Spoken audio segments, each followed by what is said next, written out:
Journal de 19 heures de aujourd'hui. Actualité du jour. Contexte général du conflit. Depuis 2021, le M23 a repris les armes et intensifié ses opérations militaires, s'emparant de plusieurs localités stratégiques dans la province du Nord Kivu. Ce conflit a entraîné le déplacement massif de populations civiles et une grave crise humanitaire. La RDC accuse le Rwanda de soutenir activement les rebelles du M23 en leur fournissant des armes et des troupes, une allégation que Kigali réfute systématiquement. Toutefois, plusieurs rapports des Nations Unies et d'organisations de défense des droits de l'homme confirment que le Rwanda joue un rôle dans le conflit en apportant une assistance militaire et logistique aux groupes rebelles. La communauté internationale suit de près la situation, et les tensions entre Kinshasa et Kigali menacent d'aggraver la crise sécuritaire dans la région des Grands Lacs. De nombreux sommets régionaux ont tenté de trouver une solution négociée, mais les efforts diplomatiques se heurtent à des blocages persistants. Nature et implication des sanctions américaines. Les sanctions imposées par les États-Unis visent à geler les avoirs de James Kabarebe et Lawrence Kanyuka sous juridiction américaine et à leur interdire toute transaction financière avec des entités ou individus américains.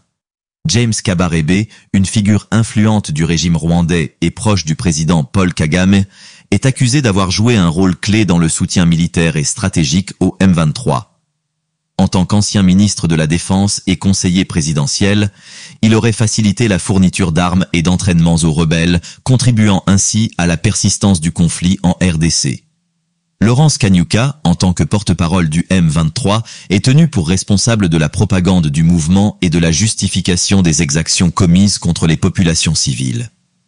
Selon le département du Trésor américain, ces sanctions visent à entraver le financement et le soutien logistique au M23. Ces mesures s'inscrivent dans une stratégie plus large des États-Unis visant à décourager l'implication d'acteurs régionaux dans des conflits armés qui déstabilisent l'Afrique des Grands Lacs. Washington, longtemps allié du Rwanda, semble désormais adopter une position plus critique à l'égard du régime de Kagame, exerçant ainsi une pression accrue sur Kigali pour qu'il cesse son soutien présumé aux rebelles du M23. Réaction des différentes parties prenantes. Réaction de la RDC. Le gouvernement congolais a salué cette initiative américaine, la considérant comme une reconnaissance du rôle du Rwanda dans l'instabilité persistante de l'Est du pays. Kinshasa appelle désormais d'autres puissances occidentales, notamment l'Union européenne et le Royaume-Uni, à adopter des sanctions similaires contre les acteurs impliqués dans la crise sécuritaire. Réaction du Rwanda. De son côté, Kigali a réagi avec prudence, dénonçant des accusations infondées et une tentative de diabolisation orchestrée par la RDC et ses alliés. Le Rwanda continue de nier toute implication directe dans le conflit et considère ces sanctions comme une manœuvre politique visant à affaiblir sa position diplomatique dans la région. Réaction du M23. Le M23 n'a pas tardé à critiquer cette décision, affirmant que les sanctions ne résoudront pas la crise et que seul un dialogue politique entre Kinshasa et le mouvement rebelle pourra aboutir à une solution durable. Impact potentiel sur le conflit et les efforts de paix. Malgré ces sanctions, la situation sur le terrain demeure préoccupante. Le M23 contrôle toujours plusieurs localités stratégiques dans le Nord Kivu et les FARDC peinent à reprendre l'avantage militaire. Certains observateurs estiment que ces sanctions, bien qu'importantes sur le plan symbolique, pourraient ne pas suffire à stopper l'avancée des rebelles, d'autant plus que d'autres puissances régionales, notamment l'Ouganda, restent impliquées dans la dynamique du conflit. Par ailleurs, les efforts diplomatiques en cours, notamment ceux menés par l'Angola et la communauté de l'Afrique de l'Est, peinent à aboutir à un véritable apaisement. Les négociations entre Kinshasa et le M23 restent dans l'impasse et aucune avancée majeure n'a été enregistrée ces derniers mois. Conséquences humanitaires. Pendant ce temps, la population civile continue de subir de plein fouet les conséquences du conflit. Les Nations Unies estiment que plus de 500 000 personnes ont été déplacées depuis la reprise des combats en 2021. Les conditions humanitaires sont désastreuses.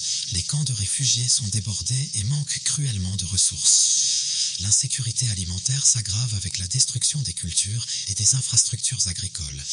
De nombreuses exactions ont été signalées, incluant des massacres de civils, des violences sexuelles et le recrutement forcé d'enfants soldats. Face à cette crise, l'ONU et les ONG humanitaires appellent à un renforcement urgent de l'aide internationale vers un changement de la politique américaine.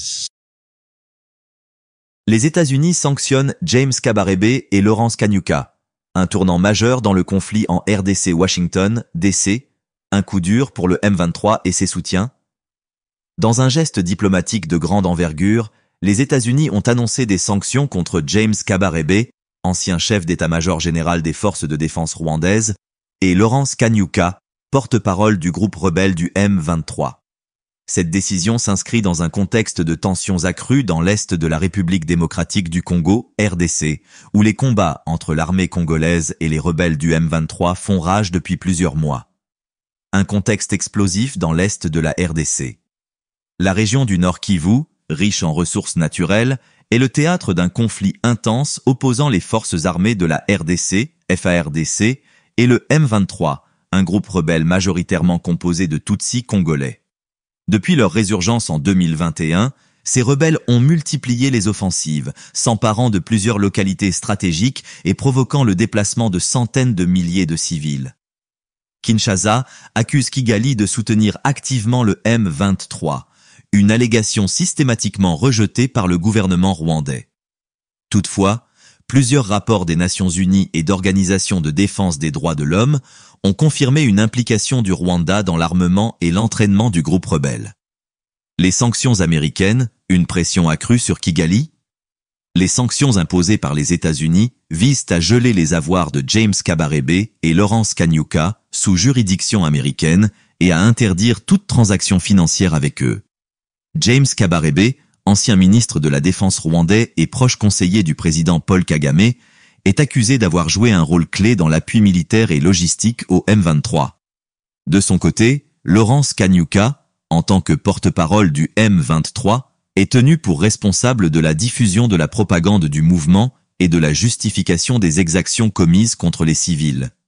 Selon le département du Trésor américain, ces sanctions visent à entraver le soutien logistique et financier des réseaux liés au M23. Une réaction attendue des autorités rwandaises et congolaises. Si le gouvernement congolais salue cette initiative, la qualifiant de « reconnaissance par la communauté internationale du rôle du Rwanda dans l'instabilité de l'Est de la RDC », la réaction de Kigali reste prudente.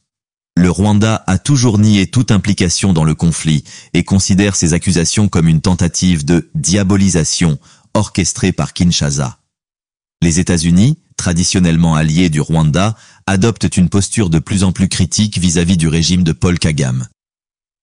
Washington a récemment intensifié ses appels à une désescalade et à une solution négociée entre la RDC et le Rwanda, mettant en garde contre les risques d'un conflit régional à grande échelle. L'avenir du M23 et des efforts de paix en question. Cette nouvelle pression diplomatique pourrait compliquer davantage la situation sur le terrain. Malgré les sanctions, le M23 continue de contrôler plusieurs localités stratégiques et de renforcer ses positions. De nombreux observateurs s'interrogent sur l'efficacité réelle de ces mesures alors que d'autres puissances régionales, comme l'Ouganda, restent impliquées dans la dynamique du conflit. Par ailleurs, les efforts diplomatiques en cours, notamment ceux menés par l'Angola et la communauté de l'Afrique de l'Est, peinent à aboutir à une désescalade durable. Les négociations entre Kinshasa et le M23 restent au point mort, malgré plusieurs sommets régionaux visant à trouver une solution pacifique. Des conséquences humanitaires désastreuses. Pendant ce temps, la population civile continue de payer un lourd tribut. Selon les Nations Unies, plus de 500 000 personnes ont été déplacées depuis la reprise des hostilités en 2021. Les conditions humanitaires sont catastrophiques, avec des camps de réfugiés débordés et une insécurité alimentaire croissante. Les ONG dénoncent également les nombreuses violations des droits humains commises par toutes les parties au conflit, y compris les exécutions sommaires, les viols et le recrutement forcé d'enfants soldats. Face à cette crise, l'ONU et les acteurs humanitaires appellent à un renforcement urgent de l'aide internationale vers une refonte des relations entre les États-Unis et l'Afrique des Grands Lacs? Ces sanctions marquent une étape significative dans l'approche américaine vis-à-vis de la crise en RDC. Elles pourraient signaler un changement dans la politique étrangère de Washington qui semble désormais moins enclin à tolérer le rôle du Rwanda dans les conflits régionaux. Toutefois, leur impact réel dépendra de la volonté des États-Unis et de leurs alliés à faire pression sur Kigali et sur les autres acteurs impliqués. Une chose est sûre, la crise sécuritaire dans l'Est de la RDC est loin d'être résolue, et seul un engagement diplomatique soutenu pourra ouvrir la voie à une paix durable dans la région des Grands Lacs. Un appel pressant à la communauté internationale.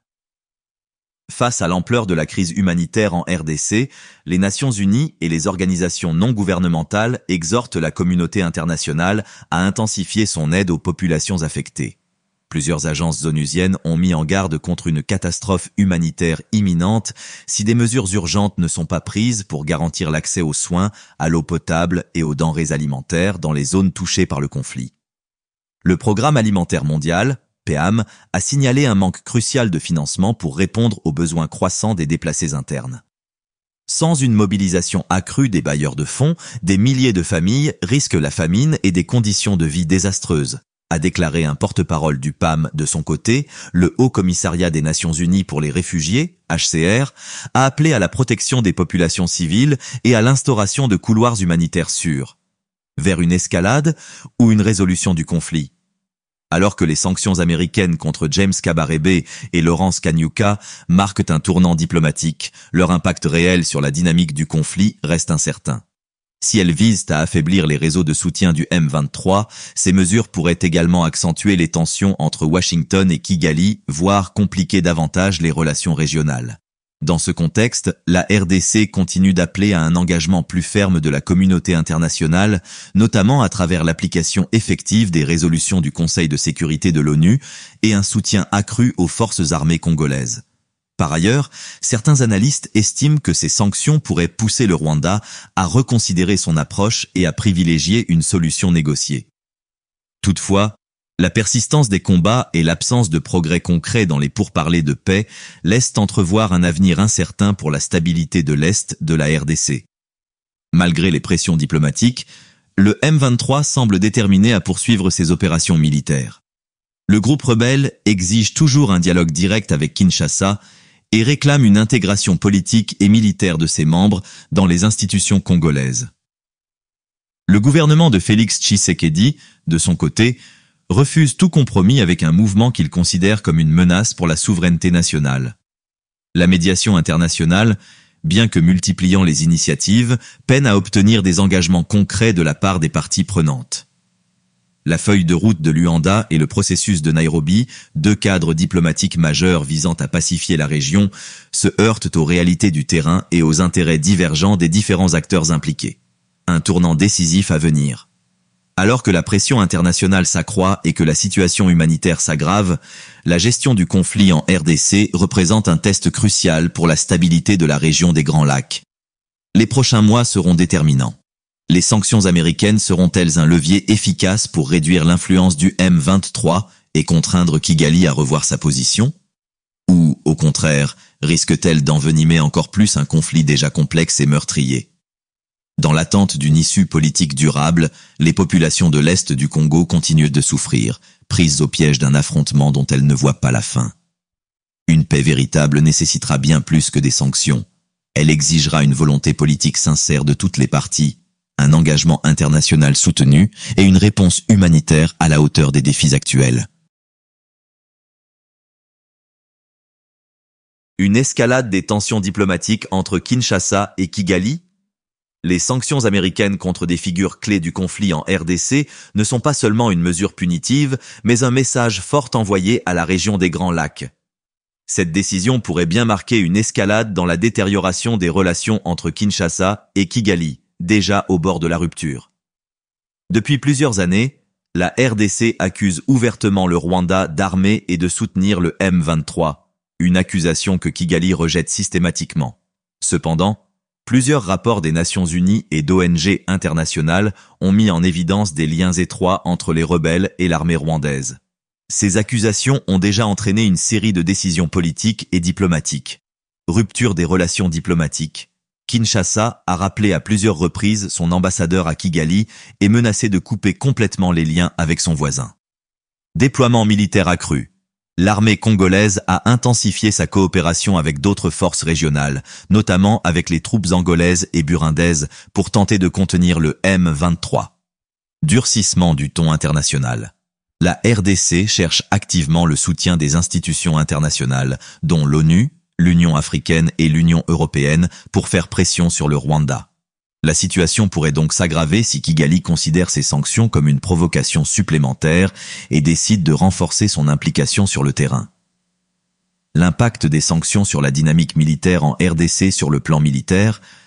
L'annonce de ces sanctions pourrait avoir des effets à plusieurs niveaux. Déstabilisation des chaînes d'approvisionnement du M23. Les sanctions visent en partie à limiter la capacité du M23 à obtenir du financement et des ressources. Si les flux financiers et les soutiens logistiques sont réduits, cela pourrait ralentir les opérations militaires des rebelles. Toutefois, certaines sources estiment que le M23 dispose d'autres canaux de financement, notamment via la contrebande de minerais précieux comme le coltan et l'or. Renforcement des alliances militaires en RDC. Face à la menace persistante du M23, le gouvernement congolais pourrait accélérer la coopération avec des forces étrangères. La Communauté de développement de l'Afrique australe, SADC, et d'autres forces régionales pourraient intensifier leur présence dans l'est du pays. L'objectif serait d'augmenter la pression sur les rebelles et d'empêcher leur progression vers Goma, une ville stratégique du Nord Kivu. Éventuelles représailles du Rwanda. Le Rwanda pourrait réagir en intensifiant son soutien au M23 ou en renforçant sa posture militaire le long de la frontière. Des affrontements directs entre l'armée congolaise et les forces rwandaises ne sont pas à exclure, ce qui pourrait aggraver encore la crise. Les États-Unis et leur stratégie en Afrique des Grands Lacs. Ces sanctions s'inscrivent dans une politique plus large de Washington visant à promouvoir la stabilité en Afrique centrale. Historiquement, les États-Unis ont entretenu de bonnes relations avec le Rwanda, souvent présenté comme un modèle de développement économique en Afrique. Cependant, ces dernières années, Washington semble adopter une approche plus nuancée face aux accusations d'implication du Rwanda dans les conflits régionaux. Pourquoi ce revirement? Pression des organisations de défense des droits de l'homme. Plusieurs ONG internationales ont dénoncé le soutien du Rwanda aux groupes armés actifs en RDC, obligeant les États-Unis à réagir. Volonté de stabiliser la région. L'instabilité persistante dans l'est de la RDC menace la sécurité de l'ensemble de l'Afrique des Grands Lacs, une région stratégique en matière de ressources naturelles. Changement d'administration aux États-Unis. Sous l'administration actuelle, Washington adopte une posture plus ferme contre les États qui soutiennent des groupes rebelles. Cependant, il reste à voir si ces sanctions seront réellement suivies d'une politique plus large de Washington visant à favoriser une résolution durable du conflit. Les conséquences économiques et humanitaires du conflit. Au-delà des aspects militaires et diplomatiques, la crise actuelle a des conséquences désastreuses pour la population civile et l'économie de la région. Catastrophe humanitaire. Déplacement massif de population. Plus de 500 000 personnes ont été contraintes de fuir leur foyer en raison des violences. Conditions de vie précaires. Les camps de réfugiés sont surpeuplés et manquent de nourriture, d'eau potable et d'infrastructures sanitaires. Violation des droits humains. Les ONG documentent de nombreux cas de violences sexuelles, d'enrôlement forcé d'enfants soldats et d'exécutions sommaires. Impact économique. Paralysie des activités minières. L'est de la RDC regorge de minerais stratégiques, coltan, or, cobalt, mais les conflits limitent leur exploitation légale et favorisent les réseaux de contrebande. Effondrement.